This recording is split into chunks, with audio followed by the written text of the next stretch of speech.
欢迎来到智慧星球，智慧值得传播。祝您听书愉快。今天要说的书是《我的情绪为何总被他人左右》。这本书的作者是美国心理学大师阿尔伯特·爱丽丝。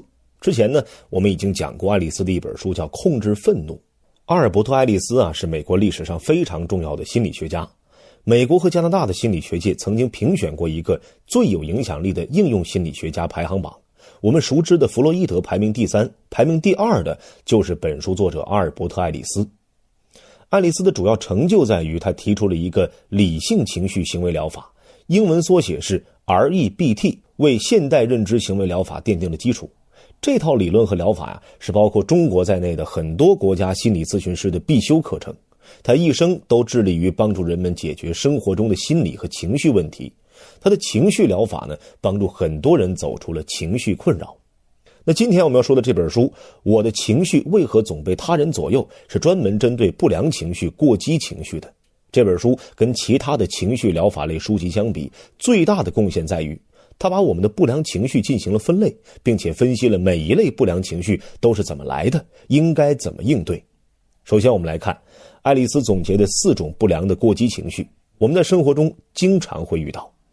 第一种是过分的烦躁，包括紧张、沮丧、恼火、担惊受怕。比如你会因为准备一个工作面试而感觉极度紧张，或者你要跟你很抵触的一个领导说话的时候会感觉特别烦躁，或者你因为孩子最近的表现感到恼火。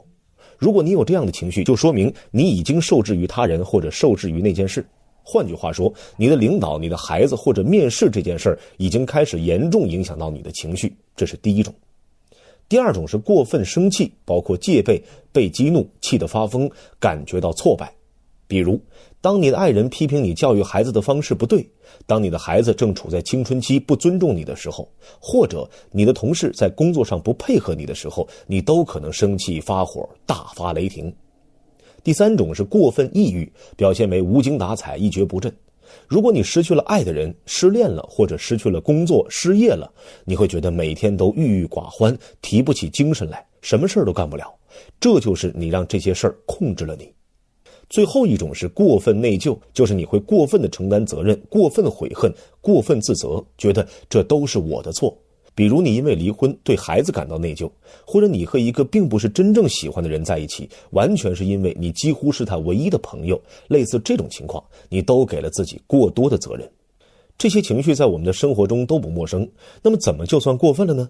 怎么判断这事儿是过分还是不过分呢？作者说了一句话很有意思，他说怎么判断过分，其实你自己知道。他说 85% 的情况下，你是能识别出自己什么时候反应过激的，因为这个判断标准就存在于我们的本能当中。你心里很明白，尽管你可能不想承认自己过分了，因为这确实是挺难的。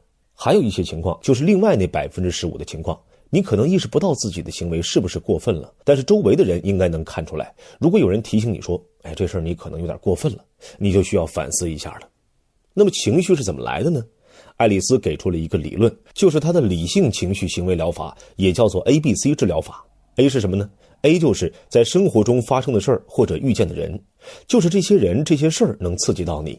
比如你和你的上司有矛盾，你的孩子考试成绩不好，这些都是 A。 B 是你对这件事的看法，你讨厌你的上司，你对孩子考试成绩不好这事儿感觉很恼火，这是 B。 C 是什么呢？ C 就是你的情绪，你的行为，你对上司的抵触情绪，你对孩子的责备，你感觉心情烦躁。我们刚刚讲到的4种不良情绪，过分烦躁、过分生气、过分抑郁、过分内疚，这都是 C。 但是我们经常犯的错误是，以为我们的不良情绪和极端反应是由 A 直接导致的，就是 A 直接导致了 C。比如早上你在高速上堵车堵了1个半小时，导致你没法给公司的会议做准备，你特别生气的抱怨说这一天都给毁了。你的感觉好像是因为堵车耽误了会议这件事儿，导致你这一天都心情不好。是这样吗？表面看是这样，其实真相不是。真相是你对堵车这件事的反应 B 导致了你的 C， 也就是你的情绪和行为。如果你换一种方式看待堵车这件事儿，情况就会不一样。堵车是很影响心情，但是如果选择把它看成一种常态，就没那么生气，至少不至于因此毁了一天。而如果有这样的应对方式，你不但能够改善情绪，也能在行为层面找出解决堵车问题的办法。比如把出行或者会议安排在更合适的时间。所以呢，爱丽丝强调的一点是 C， 你的情绪不是由 A 事件或人直接导致的，而是由 B， 而你的看法导致的。当你对一件事有不同的认识的时候，你对这件事的看法就会不一样，最终导致你的感受和行为也会不一样。作者呢在书里举了个例子，美国哈林花式篮球队，他们表演的正起劲的时候，两名哈林球员装模作样的开始吵架，一名球员把一杯水泼到另一名的脸上。这时候第二个球员抄起了篮球队的桶，里面不知道是什么东西，然后他们追打到观众席上，拎着桶的球员就要把那桶东西倒向观众席上了。这时候观众席上的孩子们恰好证实了 B 导致 C 这一点。我们来看看孩子们的反应，孩子们出现了两种完全不同的反应。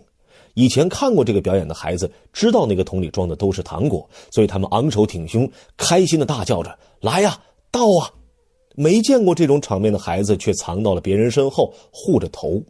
在这个例子里 A 是一样的场景，因为 B 的不同导致 C 处的感受和行为截然不同。两类孩子反应的不同之处是源于他们对这件事的了解程度和认识不同。其实这就是我们在《控制愤怒》那本书里讲过的爱丽丝理性情绪行为疗法的核心。把 ABC 的诱因模式搞清楚了，你会发现关键点总是在于 B， 也就是你对事件的思维方式或者说反应模式。针对这一点，爱丽丝总结了3种错误的思维方式，也就是说是这些错误的想法导致了 C。 第一种灾难性的思维方式，也就是恐怖化；第二种绝对性的思维方式，应该化；第三种合理化。咱们先来看第一种恐怖化。恐怖化呢，就是总喜欢把一件事情想得特别严重。我们总会这么想，万一怎么样，我该怎么办？比如你在等着面试，感觉特别紧张，你会想，万一我回答不出问题怎么办？万一我不够格怎么办？万一我这次面试过不了怎么办？带着这种想法去面试，你的状态肯定不能放松，没办法发挥出自己最好的一面。那作者发现，处在青春期的青少年最习惯于用恐怖化的思维方式想问题。比如，万一我喜欢的女孩不喜欢我怎么办？万一考试考砸了怎么办？万一同学觉得我读书太多，认为我是个书呆子怎么办？成年人在感情生活中也很容易产生恐怖化的思维方式。比如，你和爱人的关系最近比较紧张，一说话就容易吵架，你就开始恐怖化的想问题了。他是不是不爱我了？是不是我没有吸引力了？他开始烦我了？他不会是移情别恋了吧？万一我们的关系没法改善怎么办？万一我们老是这么吵个不停，最后分开，我该怎么办？把问题恐怖化带来的一个严重影响是，你会过分担心，会变得神经兮兮的，失去了对一件事的理性判断。你用这种方式看待问题，也会影响你处理事情的方式和态度，结果肯定会产生偏差，很有可能事情真的会朝你担心的方向发展。第二个错误的思维方式是绝对化，就是应该化。什么是应该化呢？就是我应该不是那样，我应该这么做就好了，我应该那样就对了。想一想，我们在生活中是不是经常会这么想问题？我应该做得更好，我必须要拿下那家公司，我应该挣到这么多钱才对。一个总是用应该化来想问题的人，会给周围带来非常大的压力。试想一下，你身边有没有这样的人？他们通常对自己的要求很高，经常给自己念我应该怎么样，我必须怎么样。他们不断地给自己提出目标，给自己提出应该化的要求以后，他们还会给身边的人提出要求，你应该怎么做。爱丽丝认为，总是用应该化来思考，这是过激反应中最坏的一种。因为这种思维方式不但会让我们自己背负巨大的压力，还会把这种压力带给我们身边的人。要摆脱这种思维方式带来的危害，我们需要从另一个角度来看，已经发生的事，我们要做的是去接受它，而不是过分的要求自己。我应该那么做就好了，事情不应该是这样。第三种错误的思维模式是另一个极端，叫做合理化。什么是合理化呢？就是把现存的一切都当成是合情合理的，反正就这样 ，Who cares？ 谁会当回事啊？那又怎么样呢？我就是那样子，我就是这样子，没办法，就这样。我都理解，没事很正常。我做不到，我生来就如此。他认为一切事情都没什么努力的空间，努力也没用。爱丽丝认为，当我们在合理化的时候，其实是在软弱的应对问题，是在逃避真正的问题。这三种错误的思维方式一旦成为习惯，就会导致我们的人生出现各种各样的痛苦。爱丽丝总结了10种常见的错误的人生信条，都是因为这些错误的思维方式导致的。每一条都对应着我们前面提到的3种思维方式：恐怖化、应该化、合理化。有的人可能会集中在某一种，有的则是混合了几种。我们一一来看。第一个，太在乎别人怎么看待你。比如，我在别人眼中多失败、多丢脸呐。当你有这种想法，太在乎别人怎么看待你的时候，你就是在把别人的看法恐怖化。第二个，无法忍受在重要的任务中失败，比如考大学、工作中重要的项目、重要的关系都不能失败。谈恋爱失败无法承受要自杀，项目失败了感到丢脸要辞职离开。这就是应该化，认为自己应该成功，事事要做到最好才行。应该化是非常高的要求和非常大的压力。第三个，人和事儿都应该朝着我要的方向发展，如果不是，那就太可怕了，这也是应该化。第四个，如果发生了糟糕的情况，那我一定要追究到某个人的责任，然后批评责备教育他一番。比如工作中事情出错了，一定要追究到某个人的责任，看看是谁不按我的要求做事，一定要处理他，也是典型的应该化。第五个，对即将发生的事情总是抱着深深的忧虑，这是恐怖化和应该化，总是担心失败或者不完美，过分的担忧。第六个，每个问题都有完美的解决方法，我必须立即找到这些方法，这典型的应该化。想找到一个完美的答案，往往会导致停滞不前和沮丧挫败。健康的方式是追求改善，尽力去做，很有可能会产生最好的结果。第七个，避免困境和责任比正视问题要容易得多。作者认为这是最有破坏力的合理化。我们甚至可以说服自己永远置身事外，但这也意味着你没有任何机会去做事，也就不会有任何成就可言。第八个，如果我事事不投入，只保持若即若离的关注，我就会永远开心。这也是典型的合理化，和上面一条一样，这也是一种逃避的消极态度。事事若即若离，不主动行事，就不会有任何建树。第九个，因为我过去小时候最近发生的事情造成了我现在的样子，我努力也改变不了。这种想法是混合了恐怖化、应该化以及合理化3种错误思维方式。这就等于说，我现在的情绪焦虑、生气、抑郁、内疚、沮丧、痛苦都是合理的，我就可以放肆的继续放纵自己的坏情绪发作。但实际上，我们是有本事抵抗和修正我们对过去的看法的，也是有能力调整这些负面的情绪去积极做事的。第10个，坏人坏事不应该存在，当他们的确存在的时候，我真不知道该怎么办才好。说到这儿的时候呢，你的愤怒情绪可能又来了，这是典型的应该化，认为让人愤怒的事情不应该发生，所以如果发生了，那就只有愤怒这一条路了。这10个错误的人生信条和前面的3个错误的思维方式，就是 ABC 模式里的 B。这些错误的 B 就会导致错误的 C 出现，就是开头讲到的4种不良情绪：过分的烦躁、过分生气、过分抑郁和过分内疚。好了，说到这儿呢，我们应该明白了，我们经常陷入这些不良情绪，是因为我们用了一些错误的思维方式来看待事物、思考问题。那么什么才是正确的方式呢？爱丽丝给出了第4种选择，排除掉前面说的3种错误方式，恐怖化、应该化、合理化，爱丽丝给出了一个更好的方式，那就是做出自己更好的选择。我们其实永远都有选择的权利。当你因为一件事情感到沮丧、恼火，要拍桌子、要呵斥别人，或是自责甚至自残自杀的时候，你感觉自己处在人生绝境，没得选了，你就放弃了自己选择的权利。但实际上呢，无论在什么时候，你总有更好的选择。爱丽丝给出了2步解决方案。第一步，问问自己怎么做才能够更好，怎么做能够让自己更好。第二步，如果做不到也没有太大的关系，接受这个结果。第一步就是教你做出更好的选择，第二步是学会接受结果。那么又该怎样才能做出更好的选择呢？爱丽丝给出了4个步骤。第一步，反思我为什么会有不良的情绪出现。第二步，审视我的想法，从3个角度来审视：自己的角度、他人的角度和当下关系的角度。第3步，反思如何来对抗不良情绪。最后一步，问问自己，我有没有更好的选择。作者在书中通过一个具体的案例来说明这4个步骤。比如说，一个叫乔安的女孩，最近因为和爱人关系不好而感觉过分烦躁和过分生气，应该怎么解决这个问题呢？第一步要从 C， 也就是你现在的情绪状况来倒推，要问自己，我最近的感受和行为有多么过分呢？是不是经常无故发脾气，甚至出现失眠、抵触的情绪？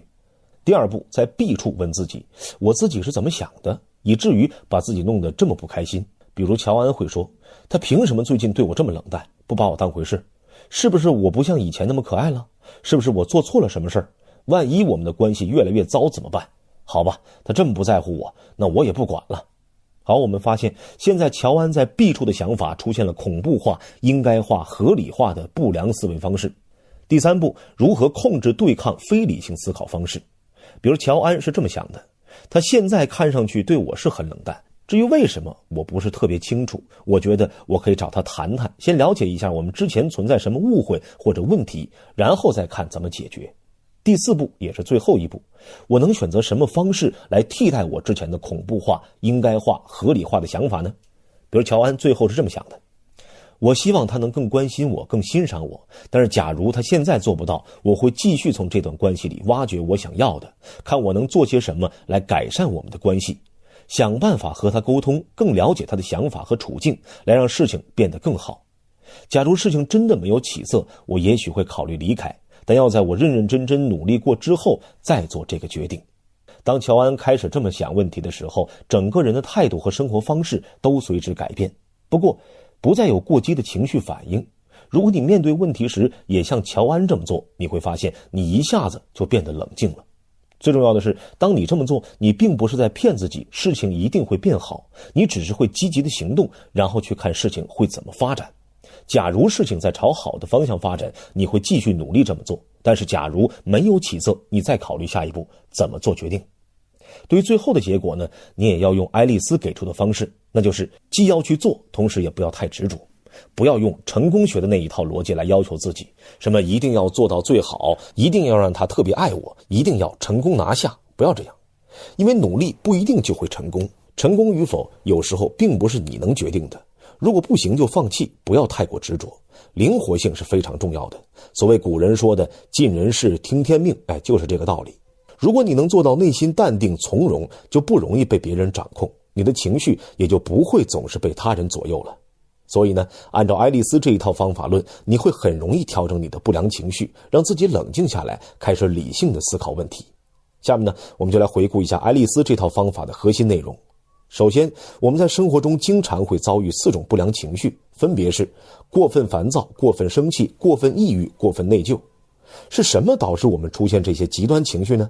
主要是我们错误的思维方式在作怪。有3种常见的错误的思维方式：恐怖化、应该化、合理化。这些想法导致了我们的情绪失控。那么正确的思维方式是什么呢？就是做出更好的选择。爱丽丝给出了4个步骤。第一步，反思我为什么会有不良的情绪出现。第二步，审视我的想法，从3个角度来审视：自己的角度、他人的角度和当下关系的角度。第三步，反思如何来对抗不良情绪。第4步，问问自己，我该怎么做是更好的选择。找到积极的态度和理性的思维方式去行动去改善，然后以开放的心态来看待事情的结果。如果达不成，就接受这个结果，不要太过执着。总而言之，爱丽丝这本心理学著作最大的贡献就是把这一套复杂的处理思维方式的方法变成了一个个的步骤，让心理咨询师可以操作，让每一个在不良情绪里挣扎的人都可以按照这个步骤一步步认识自己的情绪，改善自己的情绪，希望它能帮助你摆脱被他人掌控情绪的厄运。好，以上就是今天的全部内容。恭喜您又听完了一本书，感谢您对我们的支持和关注，请订阅智慧星球听书频道，点赞和分享给身边的家人和朋友，智慧值得传播，开启美好未来。谢谢您，再见。